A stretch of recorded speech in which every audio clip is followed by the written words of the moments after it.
For attending this webinar today. In advance, I'd like to say that we intend to respect your time today and end on time at 2 o'clock, and we hope to save plenty of time at the end of our presentations for questions and answers. So who are we? As Sarah said, I'm Gary Palumbo. I'm a professional planner with over 35 years experience. I've spent about half my career in municipal planning, working with counties and towns, including Ellicottville, and about half my career in the consulting field with a few firms in Western New York, where I worked with many communities on comprehensive plans, zoning studies, zoning amendments, and going through the seeker process. After 20 years consulting, I'm back in Ellicottville as a full-time employee. As Sarah said, I'm the town and village planner, and I'm also working with the town of Great Valley as working with the planning board as needed. Rich? Yeah, my name is Rich Stanton. I'm an attorney by trade. I've also been doing this a little over 35 years. I think the first decade of my career was spent dealing, managing, handling, and addressing some of the costliest land use decisions made by man, representing the city of Niagara Falls and the Love Canal litigation and litigation involving a lot of hazardous waste sites. And then it sort of transitioned over to representing municipalities on planning and zoning disputes, permit wars. And that's the perspective I bring from this, seeing mistakes made, addressing mistakes made, seeing the importance of what goes where and its long-term impacts. So that's my bias. Our contact information is on the slide. The slides will be available on the Southern Tier West website along with this recording. So if you have any questions afterwards, you can always give Rich or I an email or a call. So that's who we are. Always like to start with the question of who are we talking to? This is the downside of Zoom meetings. It's a lot easier to understand who and your audience is and what you're interested in when we're in a meeting room. So today we're going to have to use the Q&A button on your Zoom screen to ask questions. Sarah is going to sort some of the questions and we'll answer them at the best we can at the end of the meeting. So who's participating today? I assume that we have planning board members and ZBA members. You're here, hopefully getting your annual training credits. I also hope we have some municipal board representatives, since you're the guys and gals that adopt the rules, regulations, and zoning that we'll be talking about.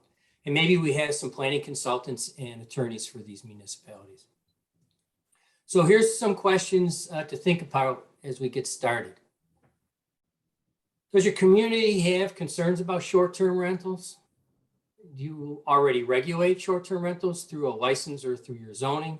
Do your residents want more regulations? Or do you hear from hosts or realtors that they want less regulation? And I bet you hear comments from both sides. Also, we're willing to always hear future webinar topics.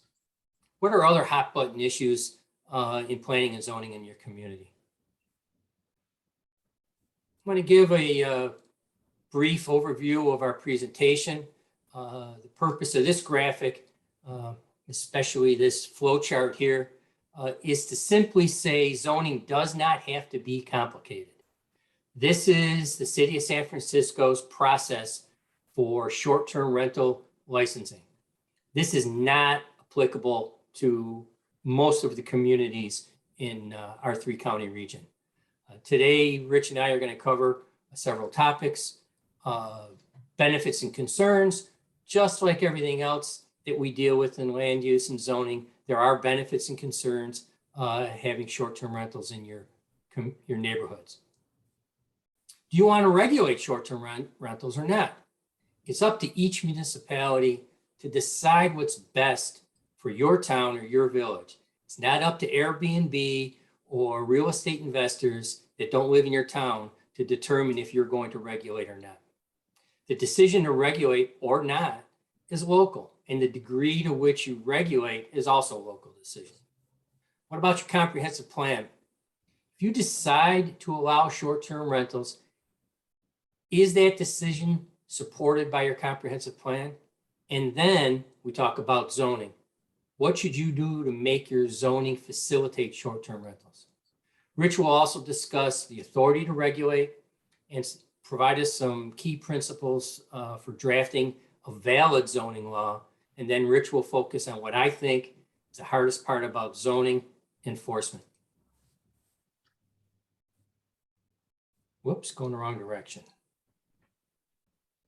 So a brief goal of our presentation today, we want to provide guidance on how to use your comprehensive plan and zoning to allow short-term rentals with a minimum impact to residential neighborhoods. And in planning, every time we talk about goals, there's some objectives. Our objectives are to help you identify and define short-term rentals, to identify potential impacts for your community, to develop a zoning amendment that mitigates those potential impacts, an amendment that will withstand legal challenge.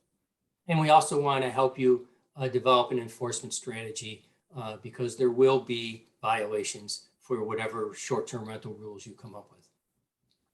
I'm going to start by using Ellicottville as an example. The sign in this slide has to be taken with some new meaning since the growth of short-term rentals in our tourism-based community. I point out to the first line, if you lived here.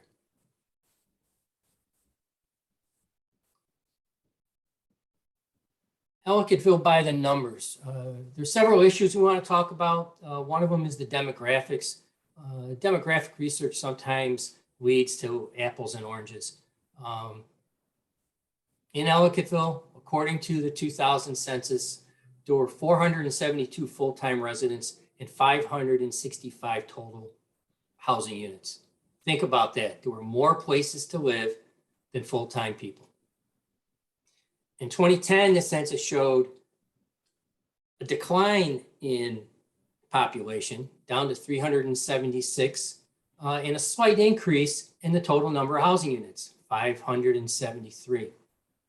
Of that 573 total housing units, 344 were classified as seasonal, recreational, or occasional use. In other words, they were not full-time occupied residents.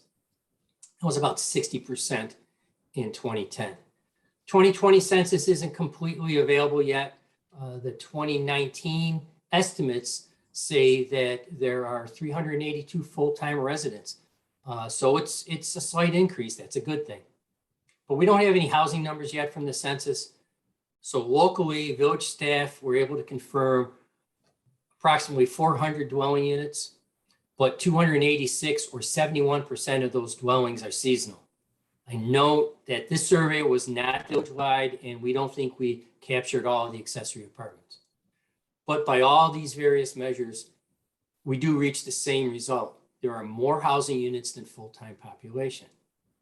So these results make me think about the difference between housing, dwellings, full-time housing units, and short-term rentals. Not all non-resident homes and apartments are rentals. Some are seasonal or vacation homes, which are owner-occupied, not rented. And these are people that have vacation homes, and they're more likely to have a sense of community and participate in local events. But since the advent of online platforms for short-term rentals, many homes are being rented. And they aren't used as vacation homes by a single owner anymore. This brings a different dynamic to the neighborhood. Transient visitors do not have the same sense of ownership or participation in the community as vacation homeowners do. Peer-to-peer rentals is another issue to think about. Are they really peer-to-peer rentals anymore? Airbnb is a business, and some short-term rental properties, not all, but some, are not the host's home. It's an investment property. What started as occasionally renting a spare room in your home or temporarily renting your entire vacation home has turned into a cottage industry.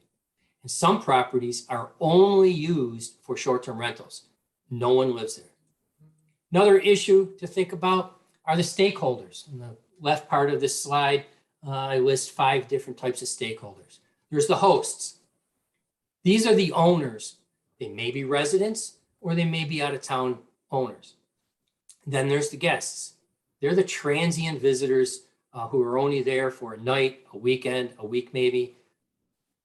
There's the local motels and inns and the bed and breakfasts. They are Airbnbs and the hosts' competition. We can't forget about the neighbors. These are the people that deal with the day-to-day potential impacts from short-term rental properties. And then there's the platforms, the online, it's a business model, Airbnb, Vrbo, and they really don't deal in the local context.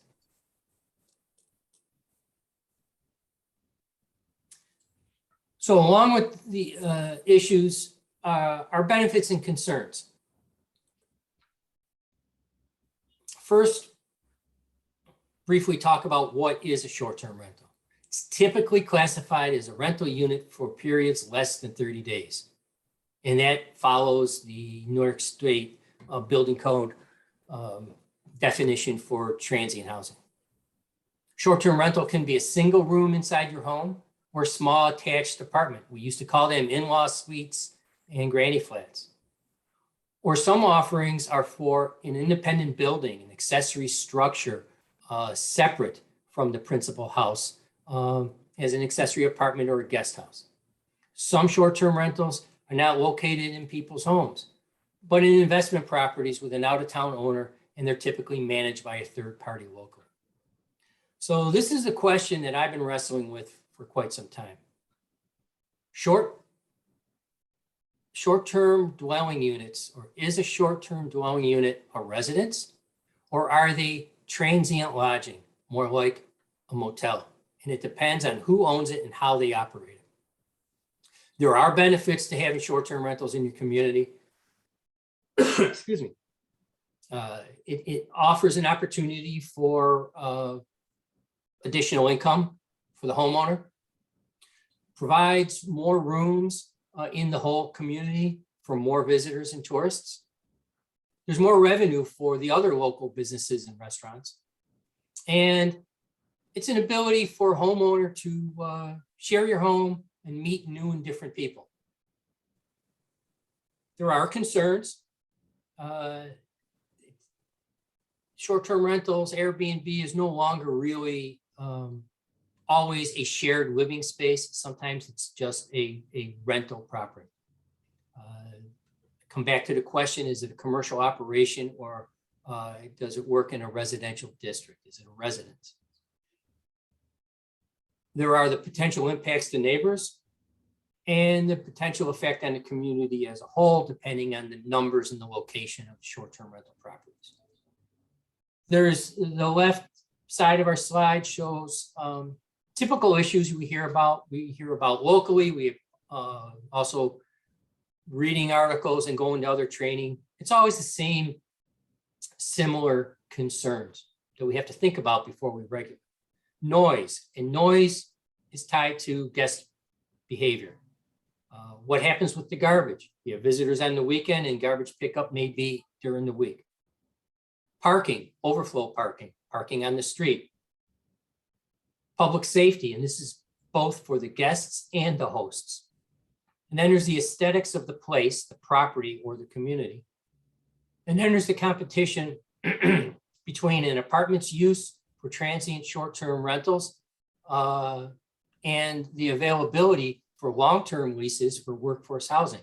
In other words, there's only one apartment and it's being rented every weekend, then it may not be available for people to rent as their residence, as their home.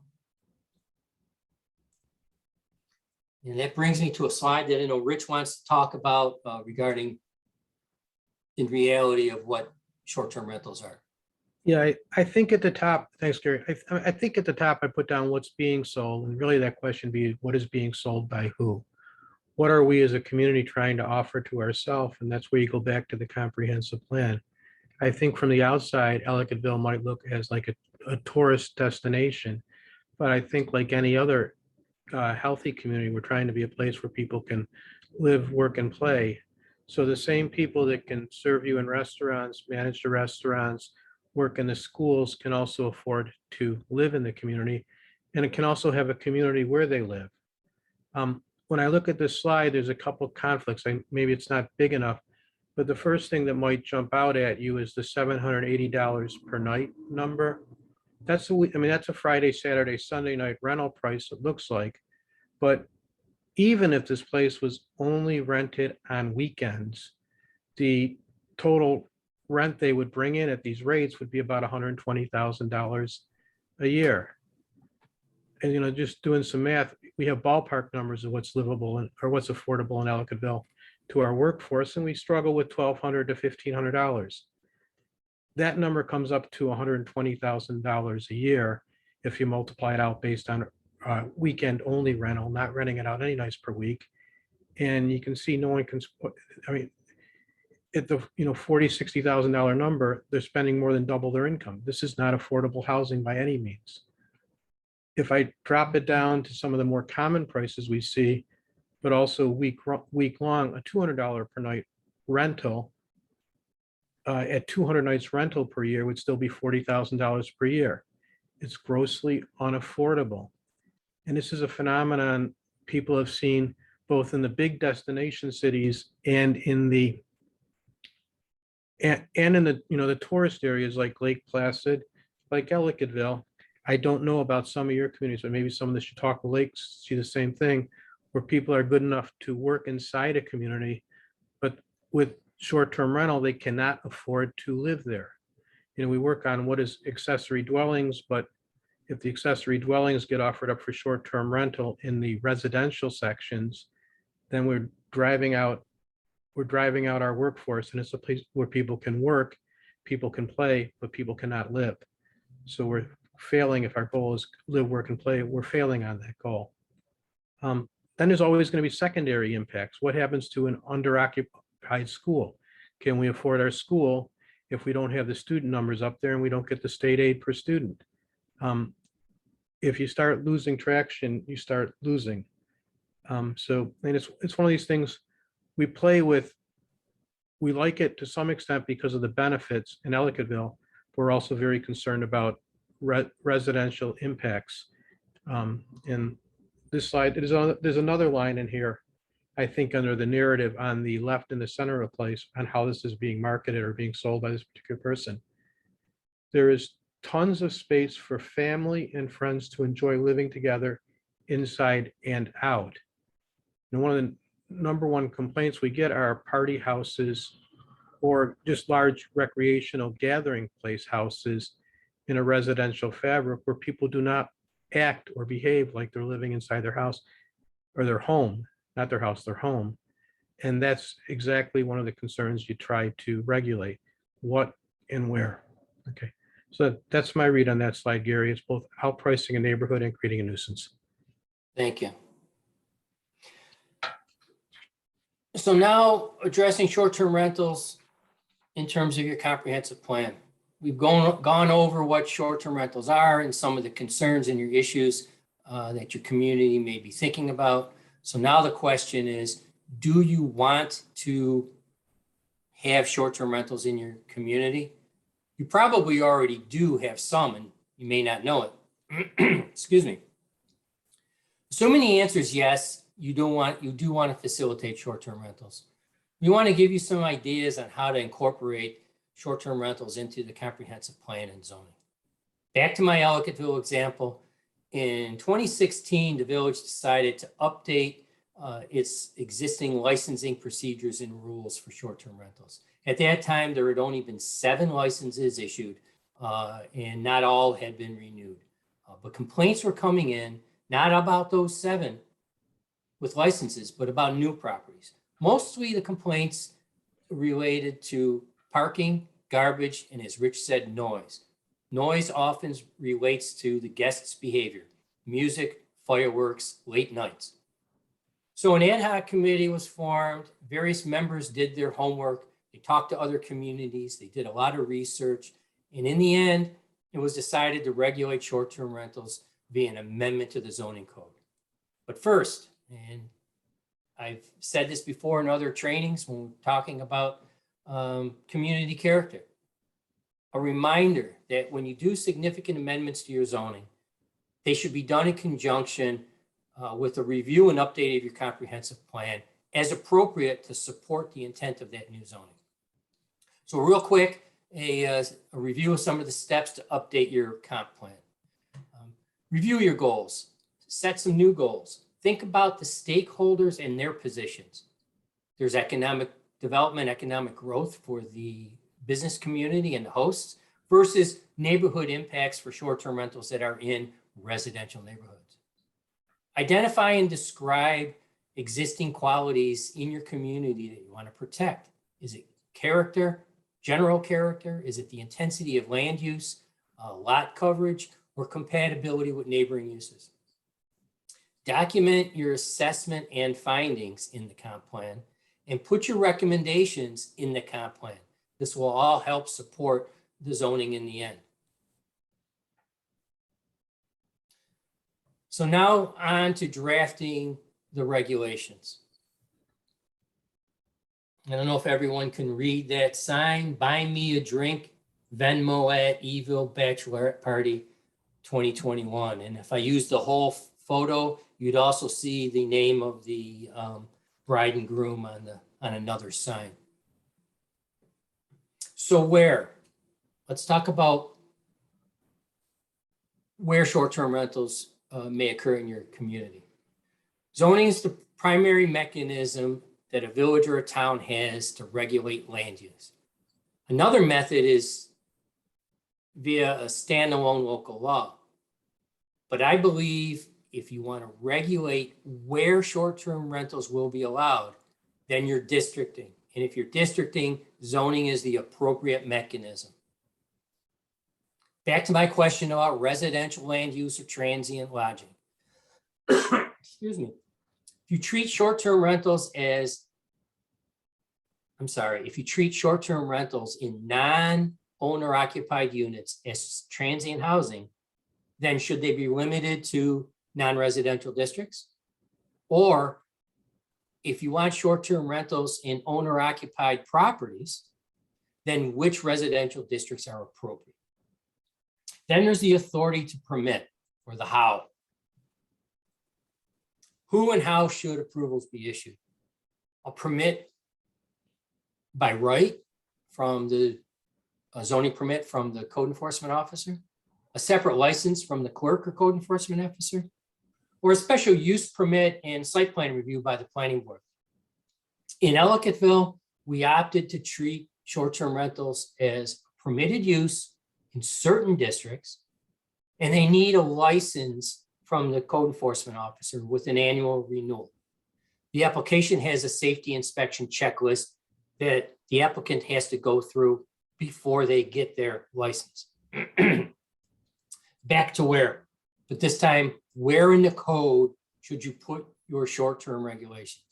And I feel this way about any targeted type of regulation. If the same rules are going to apply for short-term rentals wherever they're allowed, in commercial districts, residential districts, various residential density districts, then I prefer to add a standalone section. Most of our zoning ordinances, zoning codes have a supplemental regulations or a miscellaneous regulations chapter. I'd rather do that than repeat the same language for each district regulation. Later, Rich is going to discuss the authority to regulate and the process to draft valid zoning in his slides in a few slides from now. So here's a picture of me feverishly typing up an amendment. Down to drafting the zoning regulations. Place to start any zoning regulation amendment is how to define your land uses. Many of our zoning codes aren't up to date anymore. Definitions change, types of land use change. The advent of online rental platforms makes some of our definitions outdated. Reviewing and updating your definitions is important, it's time consuming, but it's essential to making the rest of your code work. So I've shown on this slide 4 definitions. that we changed or adopted along with our changes to short-term rentals. Accessory apartment. The key here is it's a secondary dwelling unit.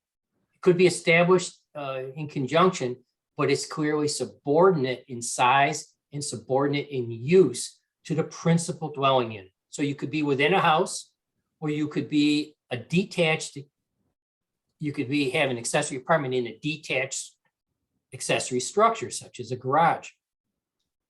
But still, that accessory apartment needs to be subordinate in size and use to the garage or barn. In other words, instead of having a guest house, we're aiming to have second-story garage apartments. So it's still a garage with the accessory apartment.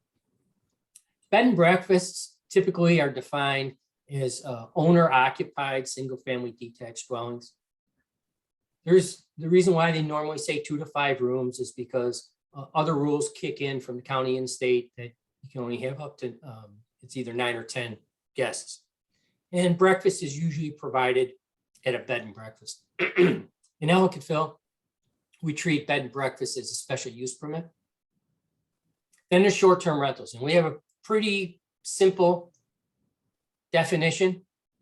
It's the rental of a room, apartment, house, or a lockout room for a period of time less than 30 days. And it's that 30 days that's important. As I said before, 30 days in the New York State Building Code is the difference that it's part of the definition of transient lodging. Lockout rooms. We have a definition that it's an area of a dwelling not to exceed 1 room with a separate exterior entrance, separate toilet facilities, and no kitchen. That's a lockout room. And our definition allows 2 lockout rooms in a single family residence. So those are your definitions. And now we get to standards. Parking. Parking is important. I recommend that you require that all parking be required on site, that you don't allow RVs as part of a short-term rental, and there's no parking on the lawn. But we also want to try to avoid forcing people to pave their whole yard in order to accommodate more guests.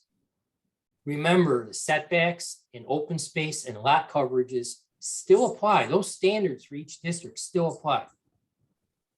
So you have to have a fairly sizable yard in order to expand your parking a little bit to have short-term rental.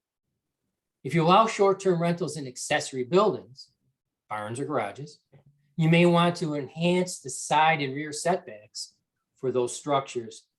That way you could provide the neighbors a little bit more buffer, because an accessory apartment that's being rented short-term is going to generate more noise, more light, more coming and going than a garage that's only used for storage.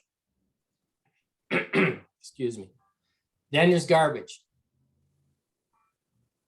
When and where does it go out to the curb? This becomes a problem when you have most of your visitors on the weekends, but pickup is in the middle of the week. Noise. I always have a difficulty in understanding or finding the best way to enforce noise standards through the zoning. I'd refer to your municipality's separate noise ordinance and then look at that noise ordinance and see if it needs to be updated. Signage. If you're doing short-term rentals in a residential neighborhood, consider limiting signs to 1 small sign in a window or a door and prohibit yard signs. The purpose here isn't to draw attention to the short-term rental. It's to identify the house so the guests can find the property. It would be different if you're doing short-term rentals in a commercial district. How about number of units per house? You could try to set a limit on how many rooms in a house, or if you're talking about an accessory apartment, a ratio of the size of the apartment to the house. In Ellicottville, accessory apartments can only be 60% of the total footprint or the total floor area of a house. Frequency of rentals. You might want to, instead of having short-term rentals that could be rented constantly, if it's going to be a secondary use in a residential area, maybe it should only be a certain number per month, one weekend or 2 weekends a month, or cap it at a total number of nights per year. That keeps the principal use of the property as a residence and not as transient lodging. Number of guests. It's hard to enforce this because the guests are gone by the time the enforcement officials can act.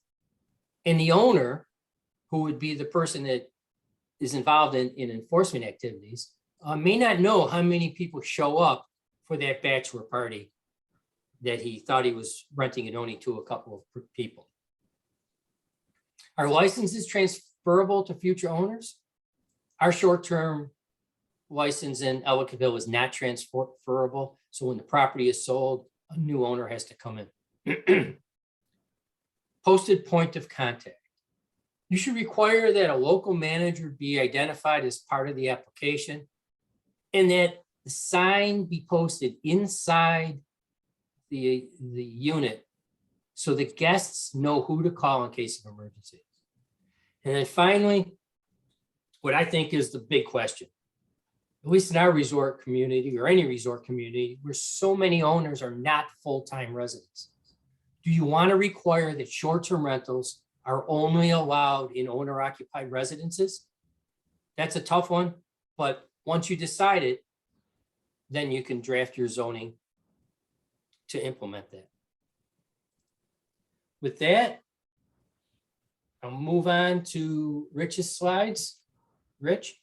Okay. Yeah, and Gary, before I start with my slide, let me just follow up on a couple of things we do in Ellicottville based on what you said. One of the things we do is we issue a license to start these things out. And I don't know, it's maybe about halfway through my career, I started to think about licenses and why they really exist. They're representing bad drivers, representing municipalities. The real reason I think we have licenses is not so people can do something, but if people do something badly, so you can take it away. So if you do things by a licensing procedure, build in a license revocation procedure too. I think we all know, if maybe not all of us, but many of us know, if you get three speeding tickets in 18 months, your license gets yanked or limited. There's ways with bad plumbers, bad electricians, we give them licenses, not because we don't want people to do work in our municipality, but we want to regulate bad work or bad behavior.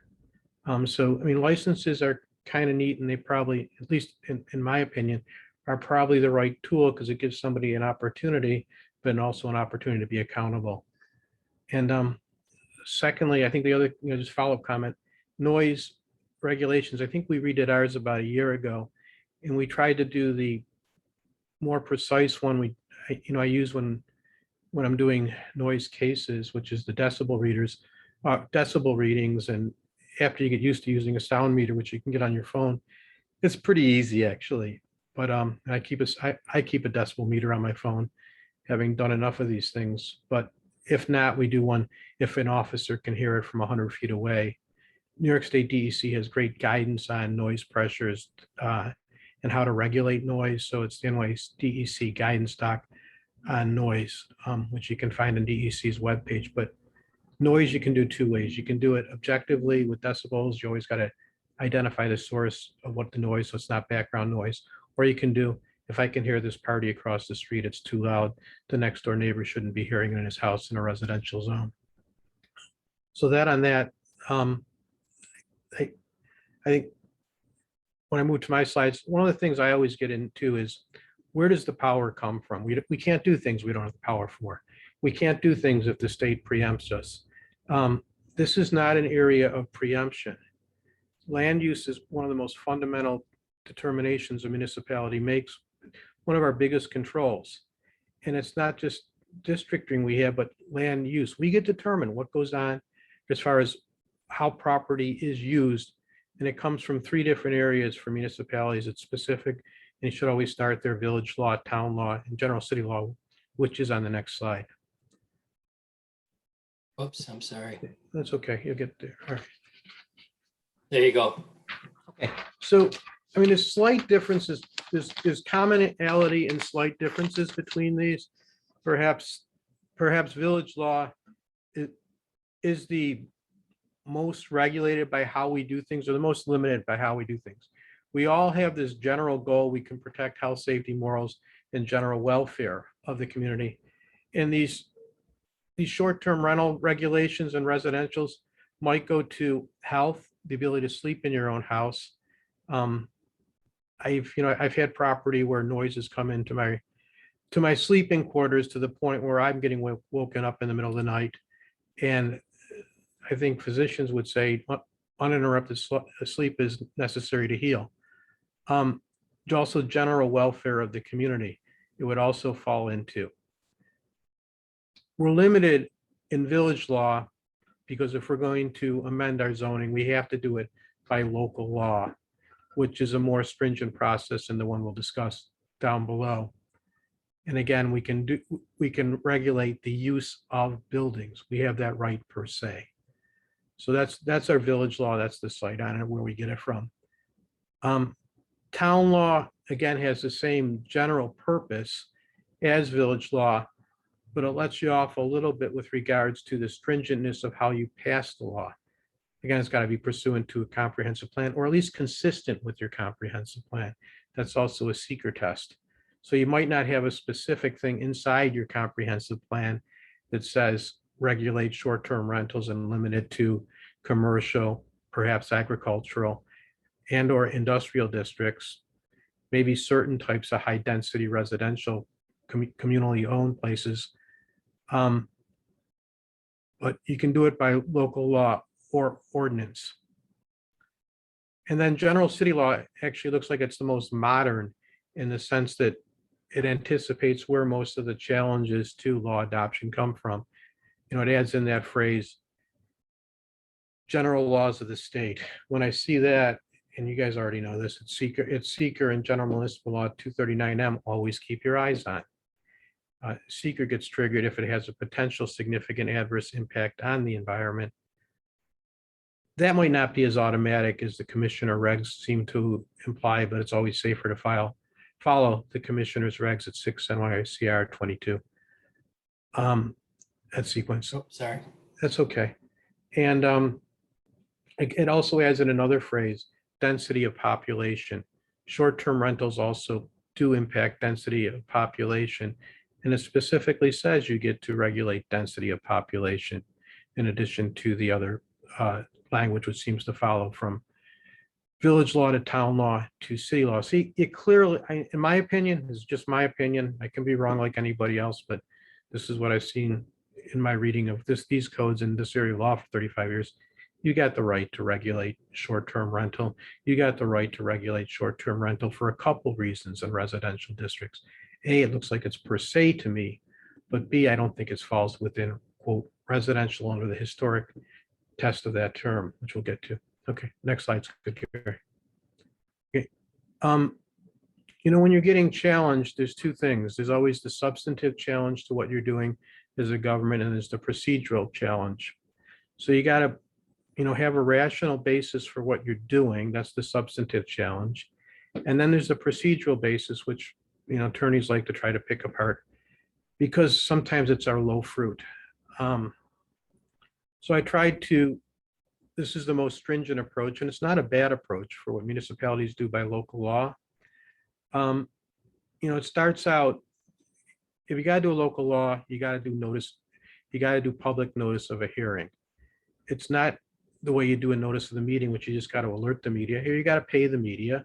You got to pay what, if you don't have too many newspapers in your town, you got to pay what they charge you. That may be arcane right now, but that's what you got to do is you got to pay to publish 7 days in advance prior to the public hearing. And there's another provision, which is sort of getting written in by an amendment to the public officers law that was signed this week, with the right to be heard. It's gotten a little clearer right now. Some municipalities, some bigger municipalities around here had a tendency to take action, but not give the public the opportunity to read the docs that were being discussed in advance. Not everybody posts everything well enough in advance on their webpage. Not everybody makes available the board material that a board's going to consider that it's fundamental to understanding to intelligently comment on something. Effective November 18th, there's now a provision of the public officers laws saying what you shall publish. And if you got a web page, what you shall publish on your web page, at least 24 hours in advance. If you don't do it, you're leaving yourself vulnerable to a procedural attack. And I also think it's just plain old good government. You know, people's property rights are going to be impacted, even if they're just speculative, future, anticipatory property rights. But people's ability to do what they want to do with their own property are going to be impacted. And you also want to make an informed decision. So put the information up there, put the law up there if you're going to adopt the law. If there's studies you've commissioned, put those up there. Let the public see and intelligently comment on what you're doing and what you're basing your decision on. The public hearings are different than meetings because the public must be allowed the opportunity to be heard at a public hearing. And at the close of your public hearing, you got a choice of doing one of two things, closing it or keeping it open. If you're not ready to vote, it's not a bad idea to keep your public hearing open until your next meeting. It's also not a bad idea if you have a popular topic or topic the public's interested in, to keep it open, to keep receiving comments in writing for a couple days, and then circulate them before your next meeting. If you keep it open, you also can save yourself money in case you're going to make changes to your ordinance or your local law, because you can avoid the need to republish. So, I mean, what you do at the end of your first day of public hearings is up to you. I tend to think if we don't need to act right away, if we anticipate there might be some minor changes, keep it open. Also, if it's one of these things where you got a room full of people that want to talk and you're limiting their time, keep it open to receive their comments afterwards, whether it's been writing by email. Give them a couple days, you know, give them a little bit of time. You know how time sensitive what you're doing, you know, what project you're working on or what law is, but notice in the reasonable opportunity to be heard are the fundamental elements of due process and the purpose of a public hearing. The next is, and this is spelled out in the city law, but it really applies, there's general laws of the state. They apply to everything we do. So general municipal law, if you're within 500 feet of a border, is one of the most common triggers, sometimes a state highway, depending on what you're doing. Circulate it to the county planning board. I mean, almost everything I see, you know, maybe 10% of the time it's different. They say impacts are primary, local in nature, and they don't say anything. But give the county planning board the opportunity to be heard, or county planning department opportunity to be heard. Then seeker. Seeker is something I think we can all make a living off of when business is slow. I know I have. But again, there's the substantive requirement that comes from the statute itself, which is the government entity may not approve, fund, or permanent action until they determine whether it has a potential significant adverse impact on the environment. That's actually not that bad a statute, and that's what triggers the EIS. And then the commissioner regs are probably a little more stringent than the statute, so where they go beyond that, commissioner regs have been attacked successfully too, but it's always better to be conservative when you're drafting, so follow the regs as well. The other thing is municipal home rule law. It doesn't apply so much here, but generally we have the power to local governments as long as we're not acting inconsistent with the state law. And that's really our test here. In other areas like telecommunications towers, we have to look for things like preemption or not. Utilities, we got to look for things like preemption or not. Okay. Aging, again, this is a strictly procedural one, 10 days, final draft. Exceptions to final drafts are minor changes like punctuation, clarifying things, typos. You can clean those up, but the final draft is supposed to be on the decision makers' desks for 10 days before they vote. As I say, a lot of my experience has been defending and challenging governmental actions, and I always like a good record. And to have a good record, people really should be engaged at at the board level to discuss what the problem is and what their basis is. You don't just want an all vote aye. Not only does it sound like a Ricky Ricardo question at the end, but it's also, it doesn't really build a record for you.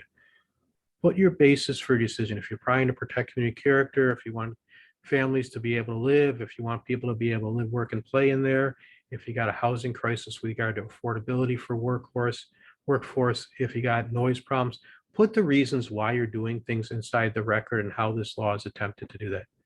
And then the last is file your local law. Don't forget to file it. That's completely on you. Secretary of State makes everything easy to do, and that's another one of those things. Okay, next, please. Okay, there's two basic principles when people come. I know I'm running time.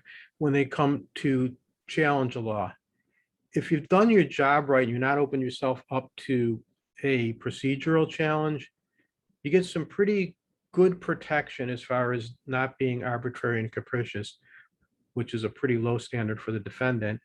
If you want to attack a burden, the heavy burden, an ordinance, the heavy burden lies on the petitioner. Basically, it's not a judicial function to determine what's the best zoning. As long as you got a rational basis, that's for you to decide. So that's the deference. That's the one we like. That's also why it's important to build your record and tailor your ordinance to address the need. The other basic principle, which one is municipal people we may not like, is on the next slide. And they're not really in conflict. This is more zoning law specific, and it goes to what you have done. We start out with the basic yeoman principle. You can't tell me to do not what I can or can't do with my property unless you got the power from the state to do it. Zoning regulations start out in derogation of the common law. So they're strictly construed. If there's an ambiguity against the municipality, if there's no ambiguity against them, this one doesn't bite you in the butt. But again, so read your language over. I mean, people will claim things are ambiguous that are as plain as their nose on their own face, which they're not looking at. But if there is a real ambiguity, you're gonna get hurt by that. So read over your regulations for ambiguities, but don't get caught up on someone saying plain English doesn't mean plain English. If it's plain English, if it's clear, that's not gonna hang you. But do your best on clarity. Okay, the next slide is kind of why I think the next slide here. Okay. Yes, you got it. You got it. I didn't see the switch. A head is not, our home is not always where someone lays their head. A residence is not always where someone lays their head, is really where we're going with this. Initially, you might say, yeah, someone sleeps there. It's a residence. But that's not really the test for residences. If we go to the next slide, there's some ancient case law I put in there dating back to the 1858s, and as lawyers like to say when they find one of these things, and it's still good law. Back to the ancient test, the term legal residence is the place of a man's fixed habitation where his political rights are to be exercised and where he is liable to taxation. I think you all know very well that someone's not going to come up from Ohio or Florida and start paying New York State taxes because he spent a week skiing. That's not his residence. Where his residence is where he regularly lays his head, where he intends to remain indefinitely. He might be away for a period of time, he might be visiting, but he's not going to subject themselves to those things, or even the jurisdiction of your courts. You know, husband and wife are getting a fight on a vacation, and you're not subjecting yourself to New York deciding what's going to happen in the dissolution of that partnership. So historically, the courts have looked at residences for jurisdictional reasons, for taxation, for voting, and the residence has been a more long-term meaning. And I think if you look at that, that's why a short-term rental does not fall within a residence under the law. It's also de facto. We don't take care of our vacation properties the way we take care of our homes. So I think it really is, falling into a commercial rental use is where I wound up. It's also consistent with some others. I'm running tight on time, so we can skip this one because I think I covered it. Okay. As Gary said, enforcement can be tough because not only the witnesses disappear, the people who would give testimony, even if compelled, leave the jurisdiction. They stay around for a little bit of time and then they're gone. The best evidence is stuff you really got to download and preserve as business records, which is the publications on the servers. They publish those things, they're their business records. You can download those things. You should, and you should have whoever does it document so you can say where they were posted on what public domain, where, so you have a live body to see how this thing is being advertised for this use.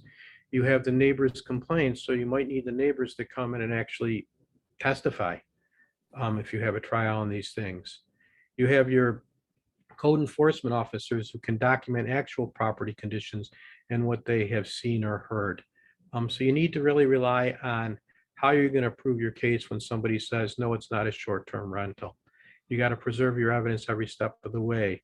To do that, like everything else in government, you do need some level of teamwork.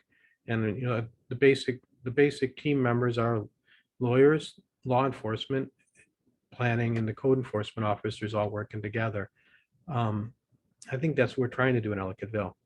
And this is a third one. This might be the lower fruit, and it might actually be gaining some traction in another area of the law, is consider regulate the advertising in illegal use, and also have advertising requirements.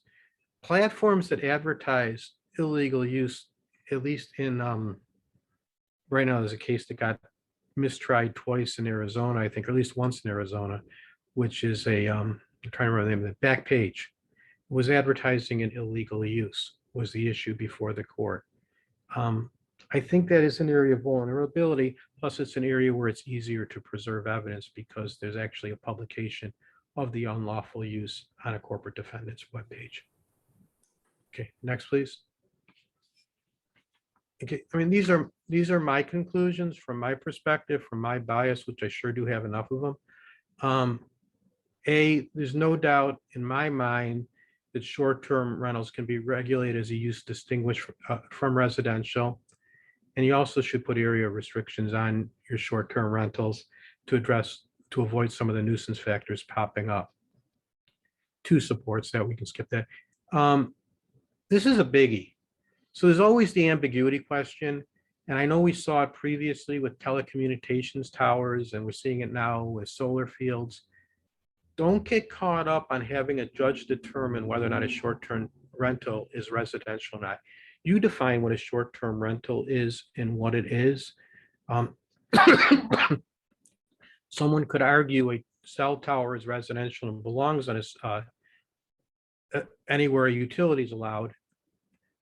And if you don't have a cell tower ordinance, you might actually end up with cell towers there. It's the same thing with short-term rentals, the same thing with solar fields. There's specific uses you can regulate, and I think you should take the time to define and regulate.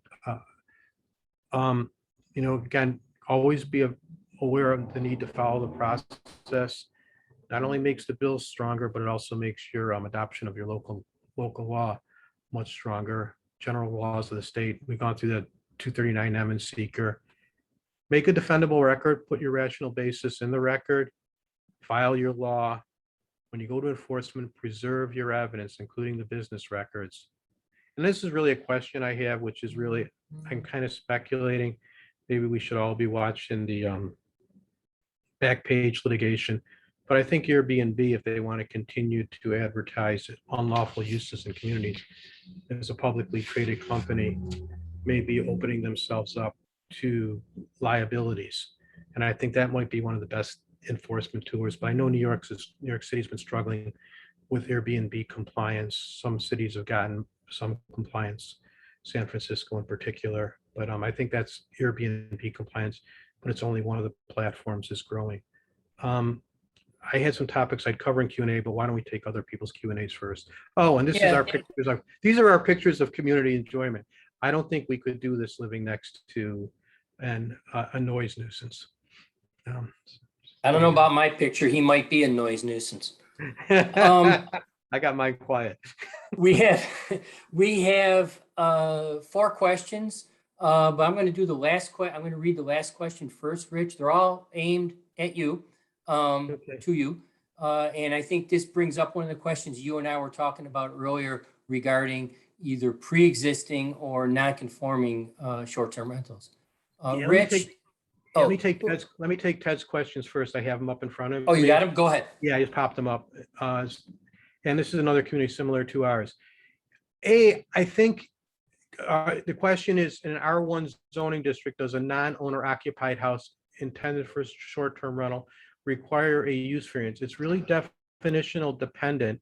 And that's why I think you need a definition so that you can deny and require a use variance. If it's not permitted, most codes, and I think including Lakewood have, if it's not authorized, it's prohibited. But it comes down to your question, how have you defined residential? I think you should define short-term rental by local law in a village like Lakewood, and then that would trigger a need for a use variance as someone try doing it. Also, some of these smaller communities, that raises a second question. If it's already going on and already lawfully existing, that was one of the questions I wanted to cover.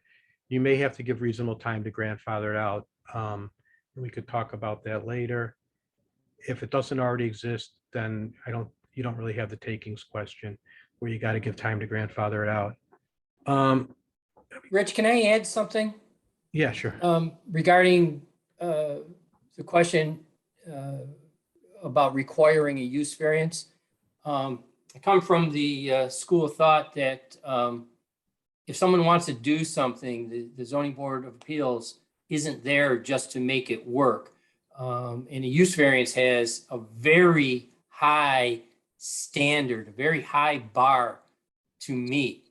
And if there is a building, a house, single family house, even in order to grant a use variance for a short-term rental, you'd have to be able to prove that that property can't be used for anything that's allowed in the district. And if a single family house is allowed in the district and it is a single family house, I'm not sure how a use variance test would be met. Just a reminder on use variances. They are not easy.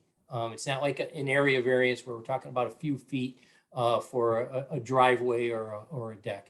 But anyway, I'll let you continue. No, I agree with that. That's exactly why I was underlining the word use in my earlier stuff too, because it is so hard to show a hardship. You can't realize any reasonable return. If it's a house, it's a house. That's the reasonable return.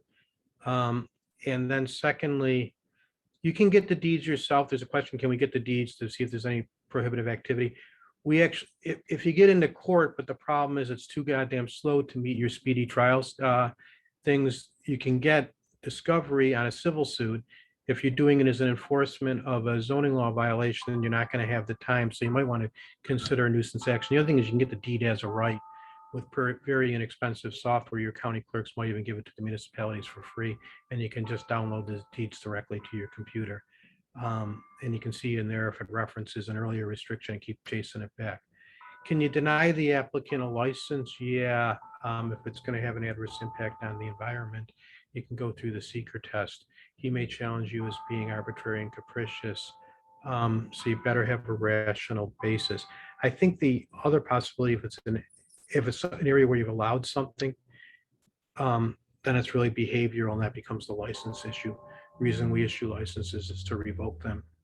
If I could add something to that, if you write your law or your zoning amendment so that it's an annual license, and you put something in your regulations about valid complaints or other irregularities during the year, maybe a license doesn't have to be renewed. I think that's another mechanism. And there's a fourth question, which is a pretty good question too, or fifth question. And this is maybe both of us. If our comp plan does not specifically address short-term rentals, should we amend?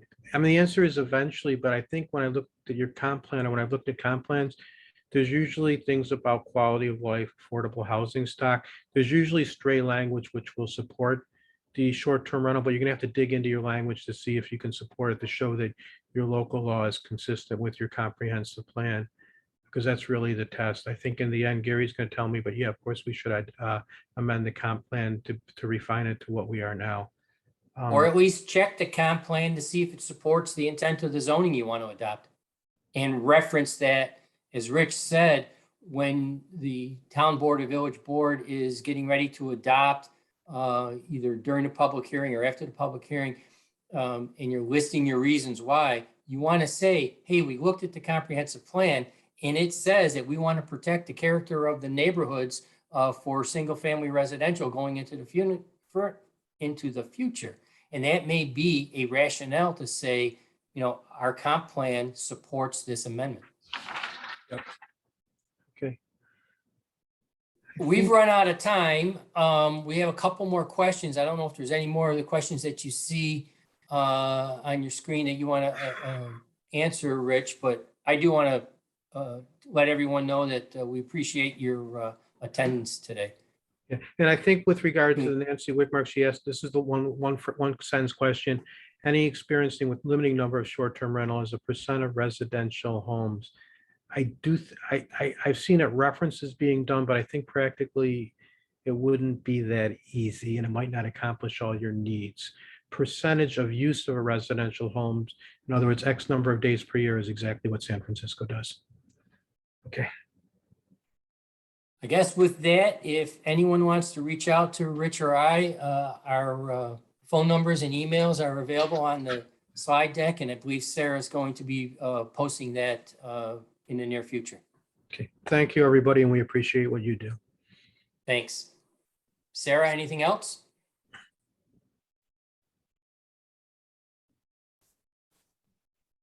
I guess not. Okay, Take care, all. bye-bye.